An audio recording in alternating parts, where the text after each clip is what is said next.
Nah, kita ada di chapter 7 dari buku Sklar. Minggu lalu kita udah berkenalan dengan channel coding yang lebih sederhana yaitu Hamming Block Codes ya. Itu lebih klasik. Di chapter 7 ini kita eh, diperkenalkan konsep convolutional codes. Ini channel coding yang lebih kuat ya dengan kemampuan error detection dan error correction yang lebih tinggi karena di dalam proses decodingnya dan di transmitter juga ketika encoding ya itu tuh ada memori yang terlibat ya. Nah, jadi convolutional code itu di-generate dengan menggunakan shift register yang semacam ini. Tapi shift registernya itu ya kelihatan apa tidak sesederhana shift register yang untuk block code ya. Kalau kita kembali ke chapter 6, kita lihat shift registernya yang untuk Hamming block code yang cyclical itu basically linear, inputnya masuk terus nanti ada penjumlahan tertentu terus outputnya keluar setiap apa setiap masuk satu bit nanti keluarnya juga cenderung rapi begitu ya, karena kan kalau kita ingat block codes selalu bagian codingnya itu yang ditambahkan itu ada di posisi tertentu ya, yang di depan terus information code-nya nanti ngikut di belakang gitu ya. Nah, kalau convolutional code ini nggak rapi kayak gitu ya, melainkan memang terbelit di dalam memorinya ya. Jadi di sini kalau bit informasinya masuk ya ke dalam encodernya, lalu output yang keluar dari satu bit masuk keluar dua bit ya. Pertama diambil U1 dulu yang di atas, yang adalah penjumlahan dari tiga isi register ini gitu ya. Lalu habis itu dia ambil bit yang di bawah U2 ya. Itu penjumlahan dari koneksi yang ada di bawah ini begitu ya. Jadi masuk satu bit, keluarnya dua bit. Setiap kali masuk satu bit, keluarnya dua bit. Dan karena bitnya ini terus bergeser ya, maka bit yang sebelumnya nanti menentukan ya dua bit seperti apa yang akan muncul begitu ya. Jadi kelihatan di dalam prosesnya itu ada memori ya. Dan sesuatu yang terbelit dengan memori data yang di masa lalu begitu ya, itu bisa dibayangkan kalau sebagai sesuatu yang fisikal gitu ya, lebih sulit berubah ya. Ada kelembaman di situ gitu ya.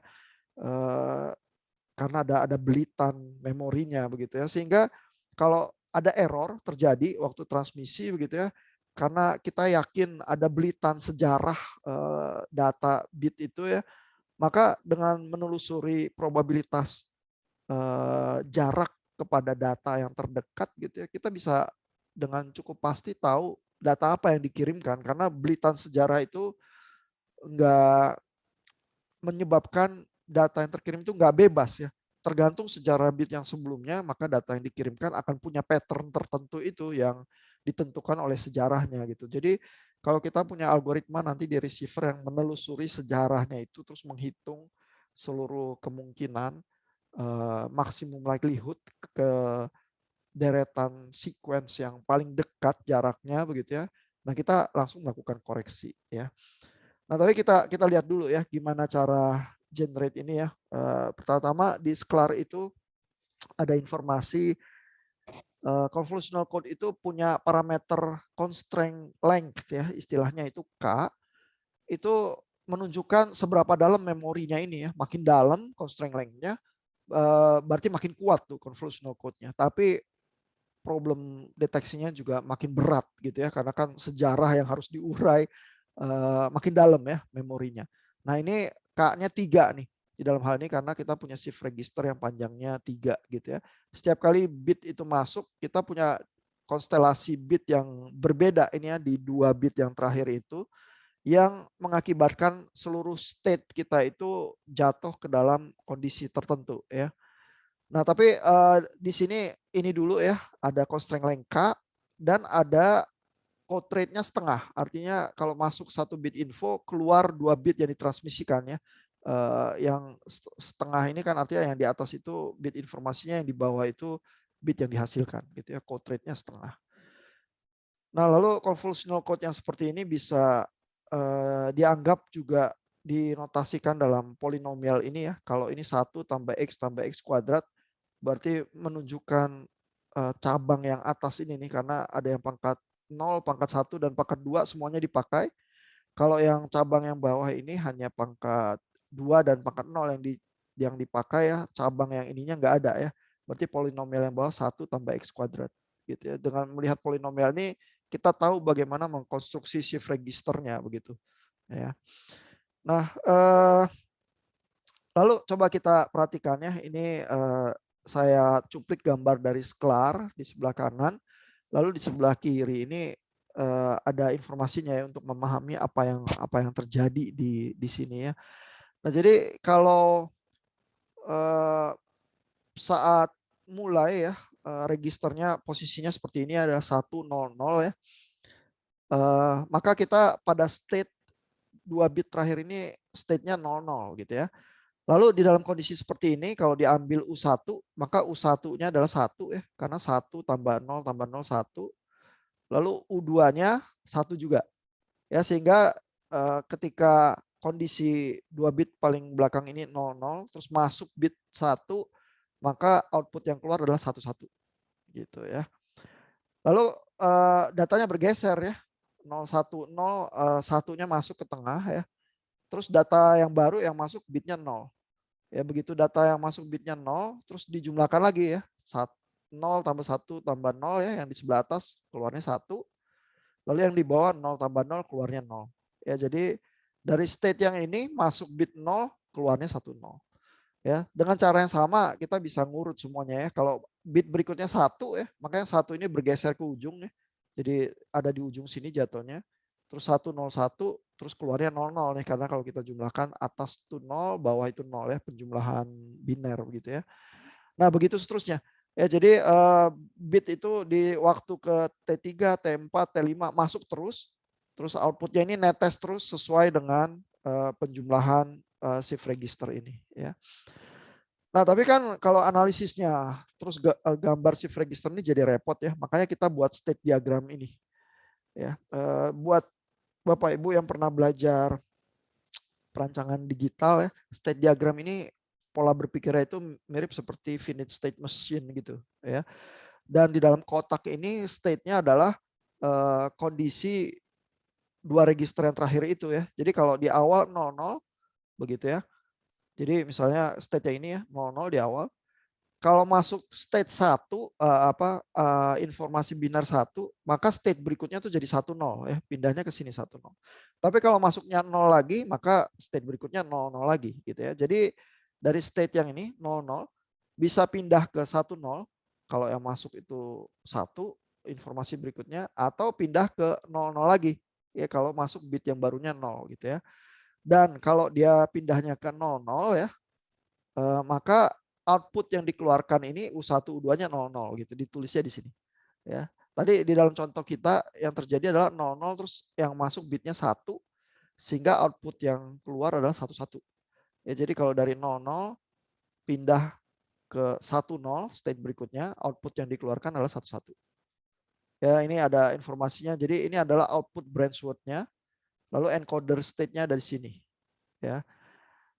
Coba aja kita ambil misalnya state yang ini ya 10 ya.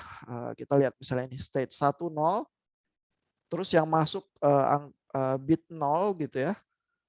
Maka kalau yang masuk bit 0, state berikutnya adalah 01 ya. State berikutnya ini. Ya, karena kan nanti geser terus jadi 01 ya. Jadi dari 10 pindah ke 01. Outputnya apa? Outputnya 10 yang U1 U2-nya.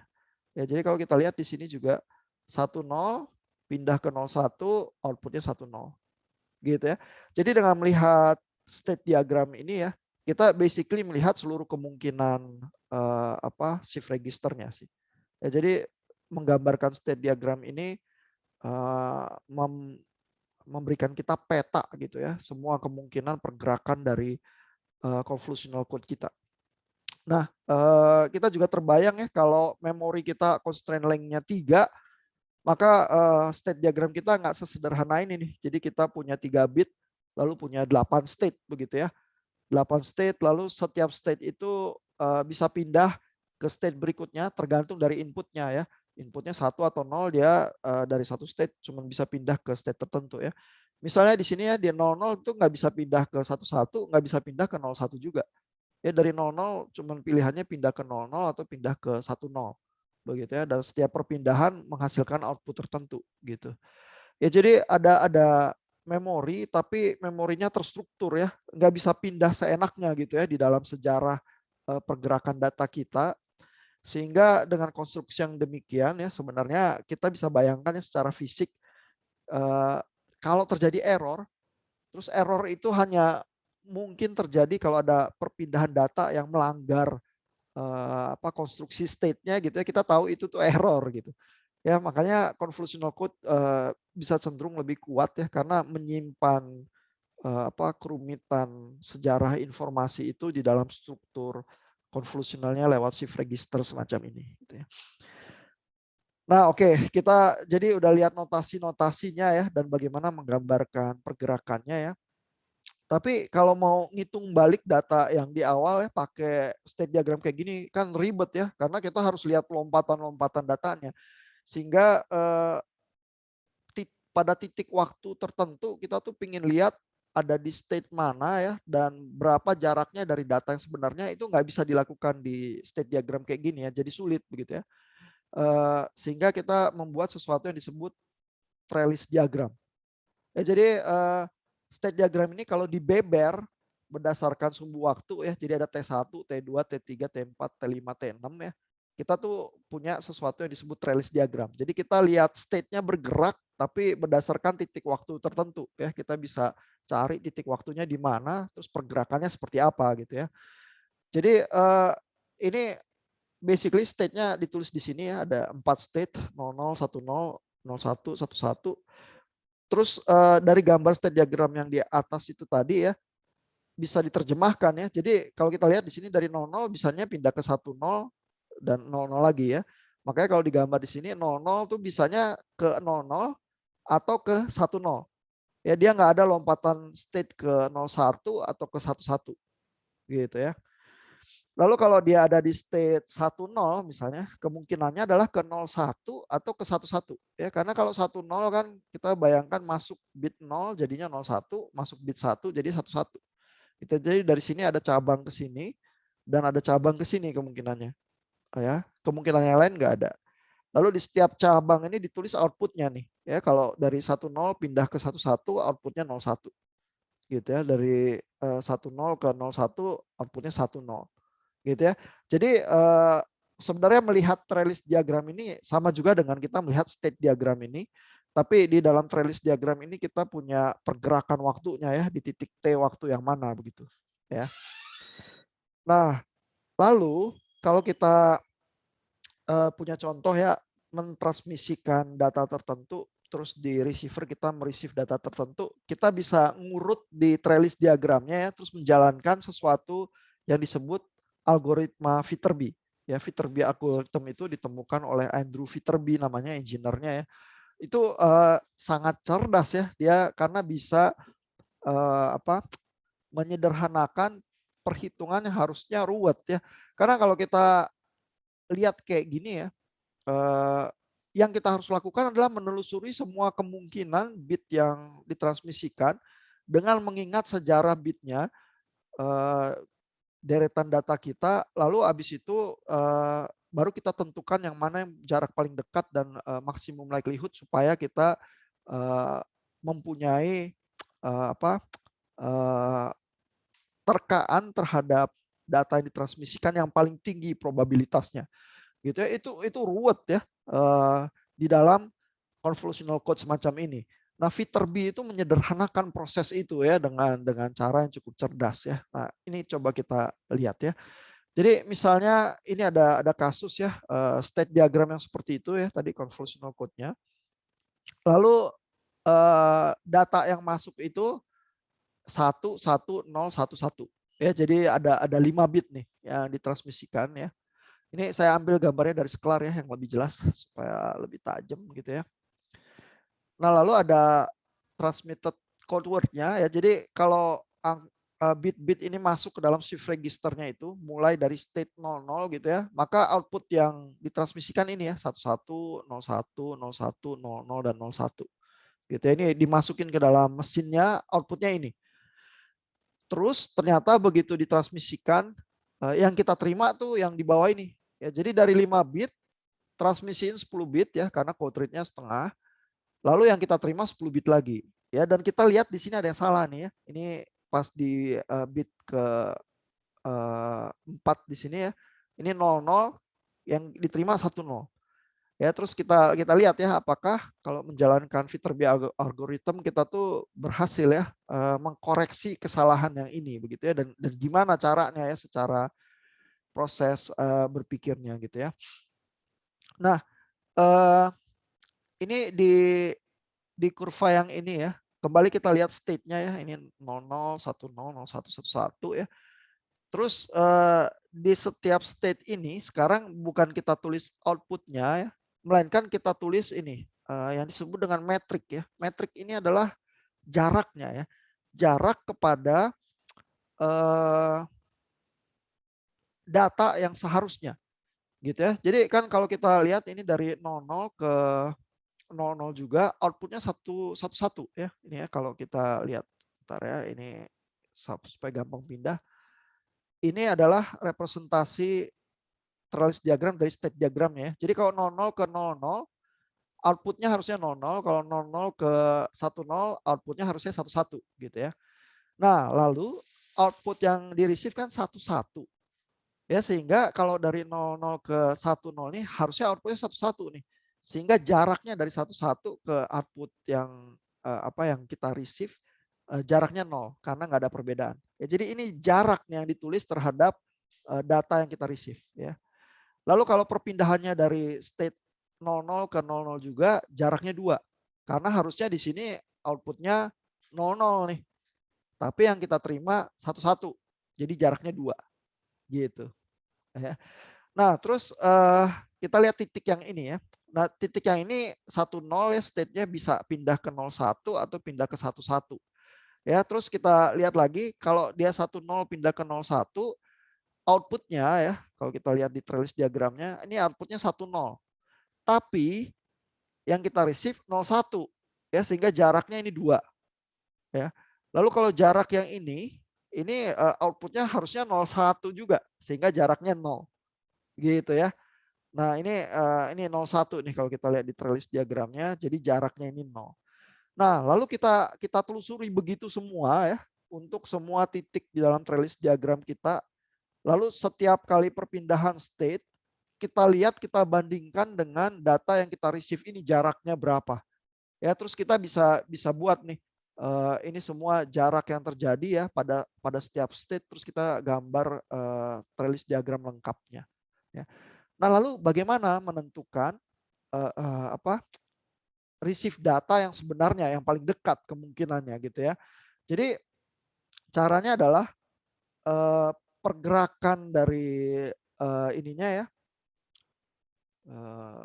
Sebentar. Nah, ini jadi pergerakan dari setiap T-nya ya kita telusuri satu-satu ya, misalnya antara titik T1 dan T2 baru begini ya.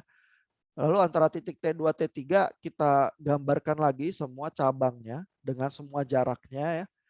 Lalu begitu T3 ke T4 ya. Nah, di sini mulai ada yang overlap ya. Jadi di titik T4 ini misalnya ya, ada jalur yang lewat atas nih state 00 semua, tapi ada jalur yang lewat bawah. Gitu ya, terus bertemunya di titik T4. Nah, tetapi dari segi probabilitas pasti cuma salah satu nih dari dua ini yang ditempuh oleh apa data aslinya begitu ya. Karena distance-nya lebih dekat ya. Jadi kalau kita lihat ya, ini distance-nya 2 tambah 1 tambah 1. Berarti kalau lewat jalur atas distance-nya 4. Tapi kalau lewat jalur bawah ini 0 tambah 2 tambah 1 ya. Jadi distance-nya lewat jalur bawah ini 3. Ya, sehingga dari dua kemungkinannya ini kita tahu bahwa jalur yang bawah ini kemungkinannya lebih besar daripada jalur yang atas karena distance-nya lebih kecil.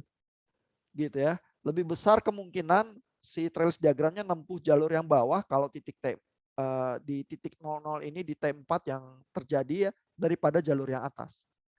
Nah, lalu di setiap titik cabang ini kita ambil distance yang lebih kecil semuanya. Jadi distance yang lebih besar kita buang. Kita tidak pertimbangkan lagi gitu ya, karena dari segi distance dia kalah gitu probabilitasnya. Ya, sehingga di titik T4 ini yang kita ambil tuh distance-nya lewat bawah. Ya, lalu untuk state 10 sama kita lakukan ya. Ini jarak yang lewat atas ini 2 tambah 1 tambah 1 berarti 4. Jarak yang lewat bawah ini 3 gitu ya. Jadi lebih besar kemungkinannya yang lewat bawah ini begitu ya, sehingga di titik state B ini jalur yang bawah ini yang kita pertimbangkan, yang atasnya kita hapus karena lebih tidak mungkin gitu ya. Nah, terus kita lihat jarak yang paling kecil itu yang ini nih.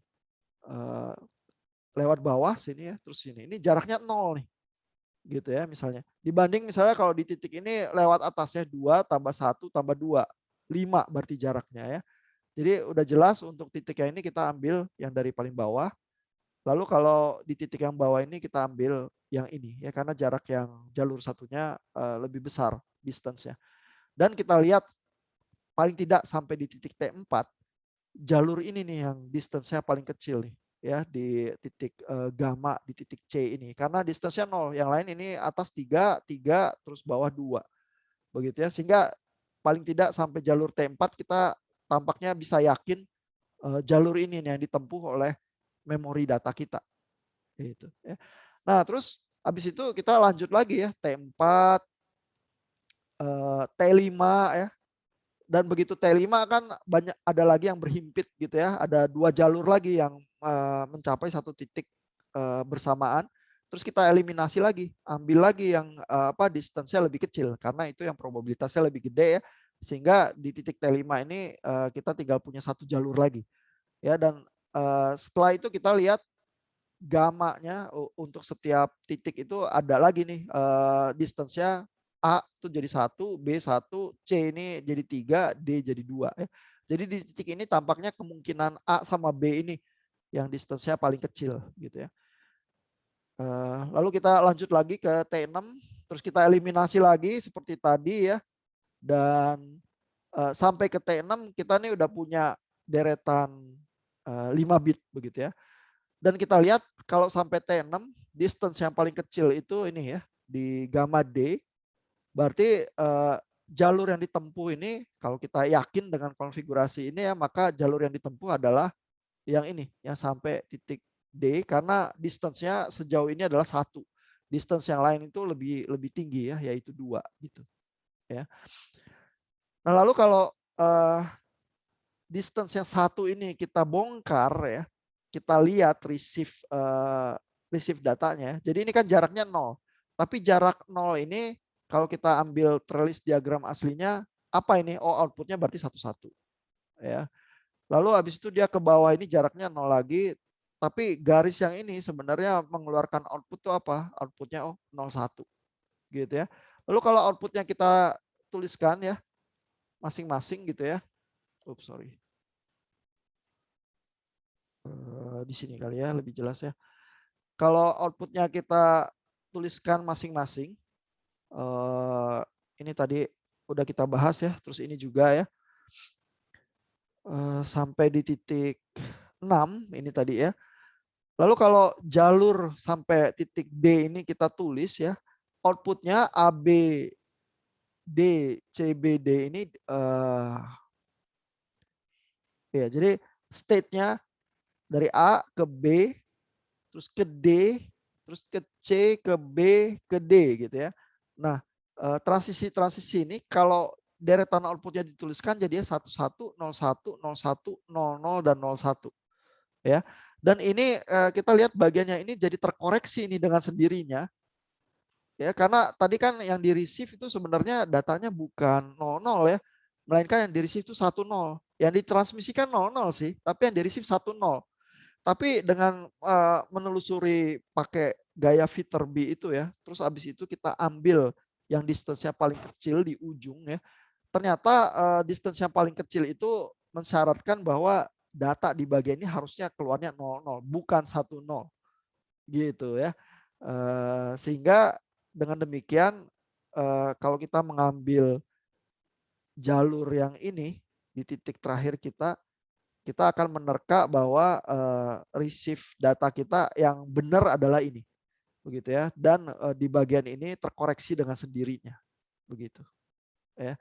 Nah, jadi cara kerja Viterbi itu seperti itu. Dan kenapa pola perhitungannya jadi hemat?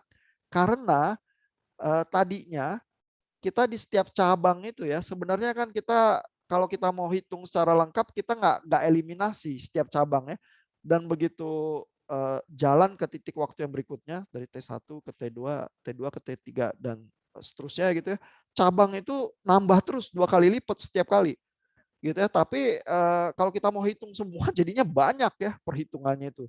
Ya bayangkan bahwa kalau saya punya 10 bit aja ya, lalu saya harus hitung kemungkinan probabilitas tertinggi ya untuk 10 bit, maka saya harus menghitung 2 pangkat 10 kemungkinan, ya kan, jaraknya gitu. Dan itu luar biasa eksponensial ininya ya. Itu baru 10 bit ya. Kalau saya ngitung 1000 bit ya langsung tiba-tiba kompleksitas saya meledak begitu ya. Nah, dengan Viterbi algorithm, setiap kali T-nya nambah ya ke T berikutnya, kita tuh selalu mengeliminasi setiap titik kemungkinannya separuhnya. Yang kita anggap ini nggak mungkin, begitu ya. Karena distance-nya tuh lebih besar. Lalu begitu kita buang satu kemungkinan tertentu, nanti kemungkinan lainnya yang merupakan anak dari kejadian yang kita buang itu ikut terhilang juga gitu ya. Jadi penelusuran probabilitas kita itu nggak membengkak gitu tambah gede karena setiap tahap waktu kita buang separoh begitu ya. Jadi dengan cara yang cerdas semacam itu harusnya menghitung 2 pangkat 10 kemungkinan yang luar biasa banyak itu tiba-tiba kita reduksi menjadi sesuatu yang cukup bisa kita kendalikan ya karena setiap tahap waktu kita buang separoh dari kemungkinan yang harus kita periksa gitu. Ya, jadi kurang lebih Viterbi algorithm begitu. Dan ini adalah metode yang paling umum ya yang kita pakai akhirnya kalau kita berurusan dengan convolutional code ya. Jadi di receiver itu kita biasanya pakai Viterbi algorithm karena kalau kita paksa secara brutal menghitung semua kemungkinannya ya, yaitu maximum likelihood sequence estimator namanya MLSE gitu ya.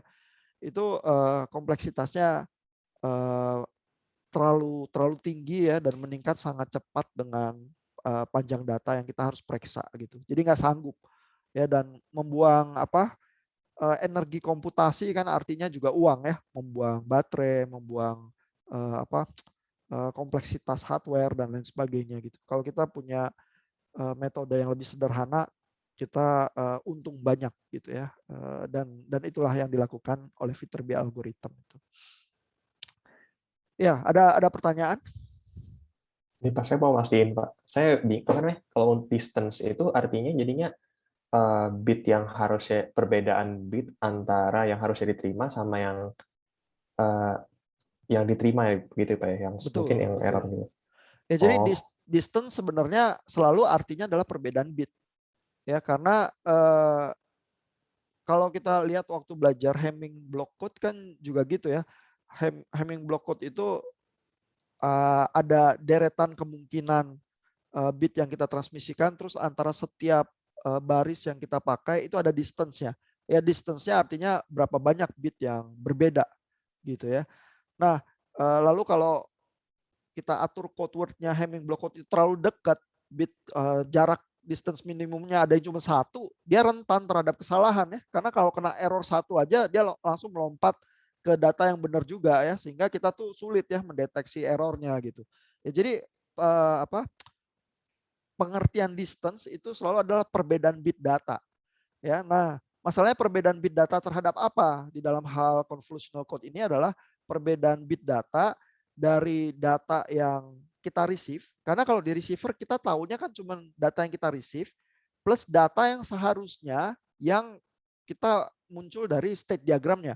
Karena state diagram itu kan disetujui ya. Jadi si receiver tahu di transmitter itu struktur convolutional code-nya seperti apa. Basically dia tahu juga state diagramnya seperti apa ya. Jadi dia harusnya tahu gambar state diagram standar yang ini. Oh sorry. Yang yang ini ya, yang bentuknya di setiap cabang adalah outputnya ya. Tapi kalau kita udah pakai untuk receive, maka yang ditulis di sini adalah metriknya, yaitu distance-nya, yaitu antara yang di receive dengan yang seharusnya terjadi di cabang ini gitu ya. Karena kalau kita tahu distance-nya ya, yang kita receive dan yang seharusnya terjadi, lalu kita pilih di ujung jalan kita itu yang paling minimum, maka kita bisa yakin bahwa itulah yang paling probabilitasnya paling paling dekat gitu ya. Karena kita udah ngurut semua distance yang mungkin, terus itu yang paling kecil, ya udah kalau kita harus nebak ya berarti itu yang paling mungkin gitu ya. Jadi logikanya Viterbi gitu sih, sederhana sih sebenarnya. Ya, Pak. Jadi dia bandingin jarak yang terdekat, jadi yang kayak maksimum likelihood gitu ya. Iya, jadi sebenarnya dia maksimum likelihood detektor, tapi dia maksimum likelihoodnya bukan cuma satu bit gitu atau satu simbol ya, dan bukan cuma satu tahap, tapi deretan ya. Jadi dia maksimum likelihood sequence estimator karena dia satu sequence tuh. Di dalam contoh yang ini sequence-nya itu 10 bit yang dia receive ya. Tetapi kan di dalam praktek yang sebenarnya nggak cuma 10 bit itu yang dia harus hitung ya, tapi bisa 100 bit, 1000 bit gitu ya. Nah bayangkan kalau misalnya kemungkinannya itu meledak secara eksponensial, itu nggak sanggup ya mesinnya gitu ya. Tapi kalau setiap kali langkah dipotong separuh, kemungkinan setiap kali langkah lagi potong separuh lagi kemungkinannya, nah masih bisa tuh dikendalikan gitu ya. Dan masalahnya setiap kali kita potong separuh, kan kita selalu pilih jalur yang distance-nya lebih kecil. Ya, sehingga dengan demikian kita juga yakin semua yang kita buang itu pasti lebih besar distance-nya dibanding yang kita masih hitung terus kemungkinannya ini. Ya, jadi kandidat yang distance-nya paling kecil itu kita selalu telusuri terus sampai ujung. Terus begitu udah sampai ujung, kita lihat yang mana lagi yang paling kecil dari semua yang masih kita telusuri itu. Nah, itulah yang paling pasti berarti. Ya. Ya, Pak, paham, Pak.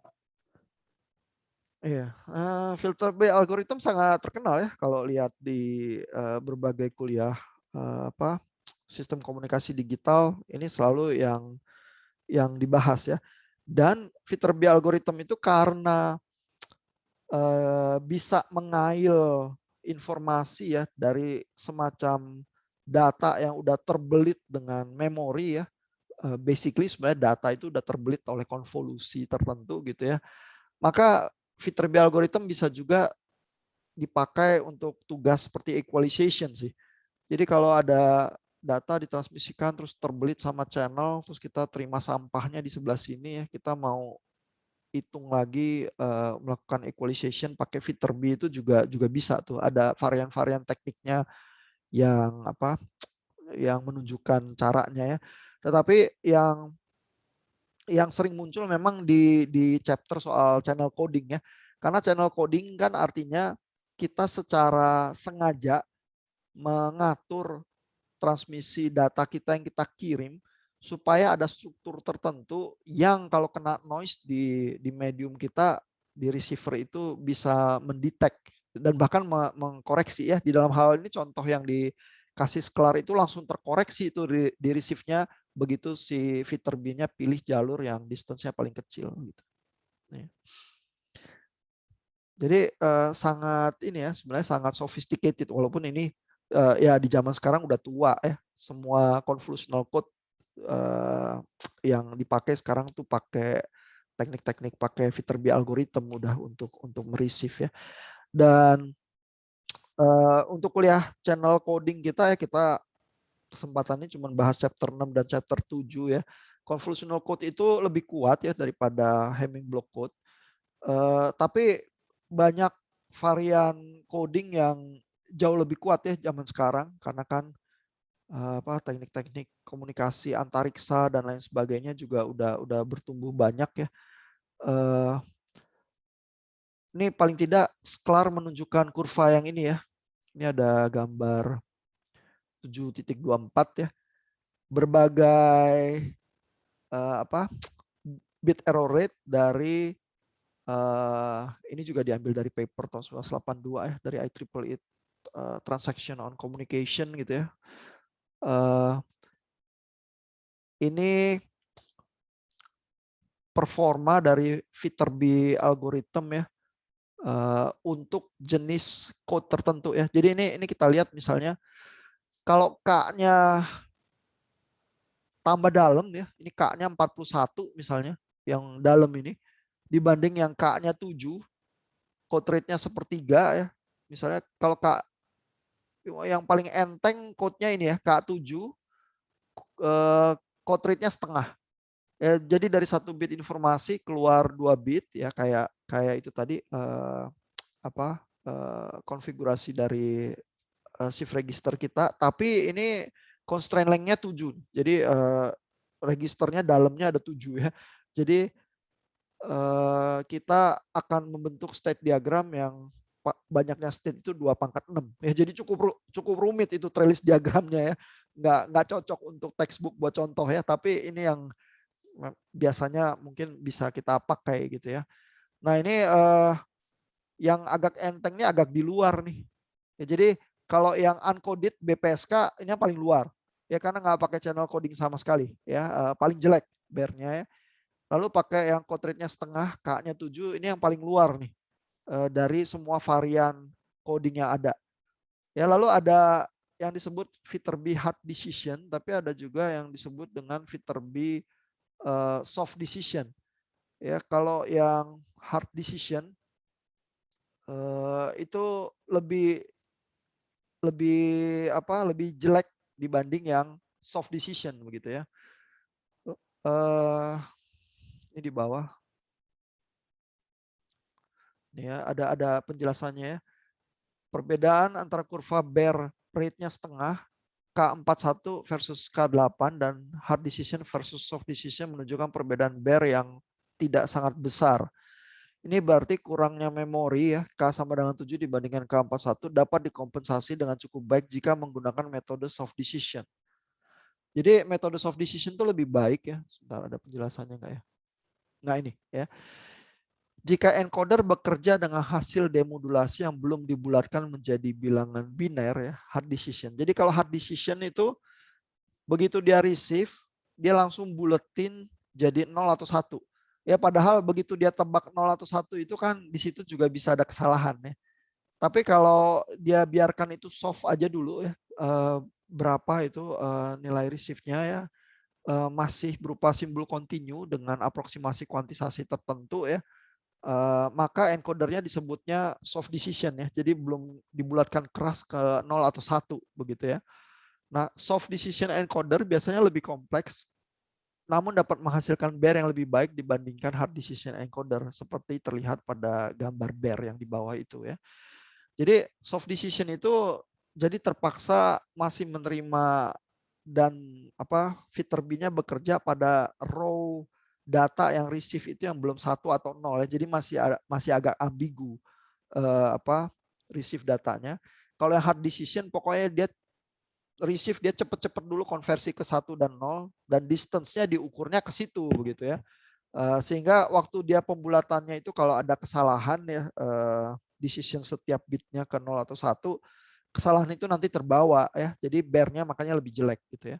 Tapi secara umum yang K-nya lebih besar ya, yang K-nya 41 ini ya, ini dalam-dalam nih yang K-nya 41 ya. Lalu yang code rate-nya lebih tinggi ya, misalnya code rate setengah dibandingkan code rate sepertiga ya, maka rate yang sepertiga ini bear-nya lebih dalam gitu ya. Jadi dengan kurva bear yang semacam ini kita bisa tahu ya, kalau disodorin convolutional code, kita kalau mau bandingkan yang mana yang lebih kuat ya, kita tanya ya, constraint length-nya berapa? Kalau constraint length-nya dalam banget gitu ya, angkanya gede, nah itu berarti lebih kuat ya. Terus yang kita tanya lagi code rate-nya berapa? Ya, kalau code rate-nya kecil ya, sepertiga atau seperlima gitu ya. Nah, itu berarti lebih kuat lagi dibanding yang setengah gitu ya. Tapi kan ada harga yang harus dibayar ya. Jadi kan selalu begitu ya, persoalan sistem komunikasi digital, ada harga yang harus dibayar. Kalau constraint length-nya gede, harga yang harus dibayar apa? Kompleksitas itu ya. Iya, kompleksitas Viterbi-nya ya. Karena kan registernya lebih dalam, terus nanti state diagramnya luar biasa ribet begitu ya, terus trellis diagramnya begitu mau ditelusurin komputasinya jadi lebih berabe gitu ya. Kalau code rate-nya yang lebih ini lebih kecil, nanti harga yang harus dibayar apa?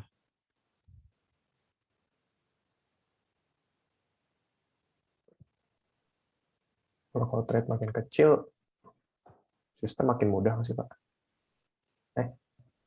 Kalau code rate-nya makin kecil, itu bear-nya makin bagus tuh ya.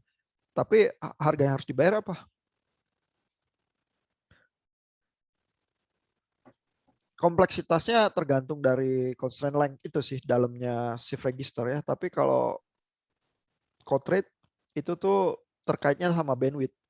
Ya karena kalau code rate-nya sepertiga, berarti bit informasinya cuma satu, tapi yang ditransmisikan tuh 3 bit, berarti nambahnya 2 bit.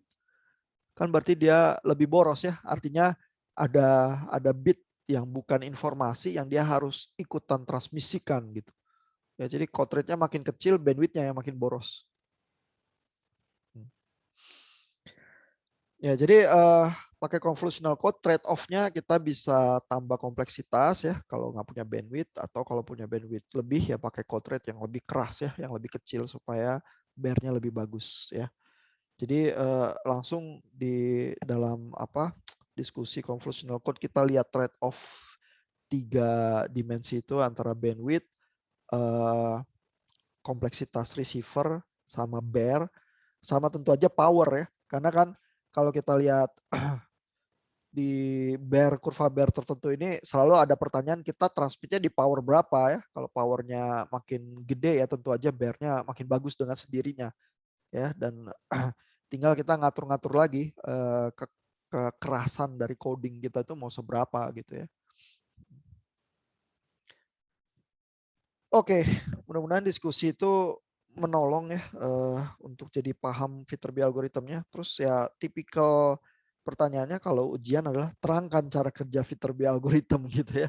Terus lihat diagram itu, terus terangkan apa yang terjadi di apa di dalam trellis diagramnya itu di dalam setiap tahap waktu, sehingga kita bisa mencari deretan data yang probabilitasnya paling dekat ya terhadap data yang seharusnya ditransmisikan. Gitu. Ya, itu pertanyaan basicnya sih. Ada pertanyaan lagi atau komentar? Saya belum ada lagi sih, Pak. Oke. Kalau nggak ada berarti kita sampai di sini aja sih. Karena chapter 7 basically dengan seluruh kerumitannya ingin memperkenalkan convolutional code dan Viterbi algorithm ya. Channel coding yang lebih keras lagi ya, dan varian-varian yang punya sifat-sifat lebih unik ada di chapter 8, tapi kita nggak bahas ya untuk kebutuhan kuliah kita. Di minggu berikutnya nanti kita lompat ke chapter 9 ya, karena itu bicara tentang teori Shannon, itu jauh lebih penting sih daripada channel coding yang lebih kuat ya. Dan channel coding yang chapter 8 juga mungkin belum melibatkan sesuatu yang disebut dengan turbo codes ya. Coding yang dipercaya makin kuat, paling kuat ya zaman sekarang itu sebutannya itu turbo codes. Jadi turbo codes itu kalau Bapak Ibu bisa cari paper-papernya sih, banyak juga ya. Tapi basically dia bekerja dengan convolutional code, tapi convolutional code-nya ada 2 buah ya, dua struktur gitu ya. Terus di tengahnya dikasih interleaver, lalu diiterasi gitu ya. Jadi bayangkan yang tadinya biasanya cuma lewat satu jenis convolutional code aja, terus di bleed memori di situ. Sekarang convolutional code-nya ada 2, masuk ke convolutional code 1, terus diacak-acak pakai interleaver, diaduk dulu ya, dikucek gitu ya, terus masukin lagi ke convolutional code kedua. Terus abis itu bukan cuma satu kali, abis itu dibalikin lagi ke satu, diacak-acak lagi, dicuci lagi, masukin kedua, begitu terus bisa ditanya ya mau berapa kali gitu diputernya ya, mau 10 kali, 100 kali gitu ya. Makin banyak iterasinya, nanti di receiver dia harus mengurai seluruh memori itu lagi ya keluar ya, karena kan bukan cuman ada satu convolutional code, ada 2, terus abis itu diiterasi ya, dicuci berkali-kali, terus di receiver seluruh memori itu yang perlu diurai gitu ya. Jadi sebenarnya tekniknya turbo codes itu numpuk kompleksitas ya, supaya dengan kompleksitas yang setinggi itu untuk komunikasi ruang angkasa atau apa gitu ya, walaupun gangguannya luar biasa parah ya, misalnya sampai Mars atau sampai bulan gitu ya, ini channel codingnya itu masih bisa ya, punya kemampuan melakukan error detection dan error correction gitu. Ya, itu yang paling canggih sih, channel coding yang biasa dipakai sekarang gitu. Tapi ya basic-basicnya ya seperti itu ya. Hamming block codes atau convolutional code, dan dalam hal ini convolutional code lebih kuat, terus ditumpuk aja beberapa convolutional code sekaligus ya, terus diiterasi ya, dicuci ulang berkali-kali ya. Dengan cara yang seperti itu kita bisa mendapatkan kekuatan yang berkali-kali lipat sih dari channel codingnya juga. Oke, cukup untuk kali ini. Kalau gitu kita sampai di sini, kita ketemu lagi minggu depan. Yang tugas bikin teach videonya Pak Austin ya, balik lagi ya. Ya Pak, betul Pak. Oke, take care, sampai Ya, jumpa. Pak. Terima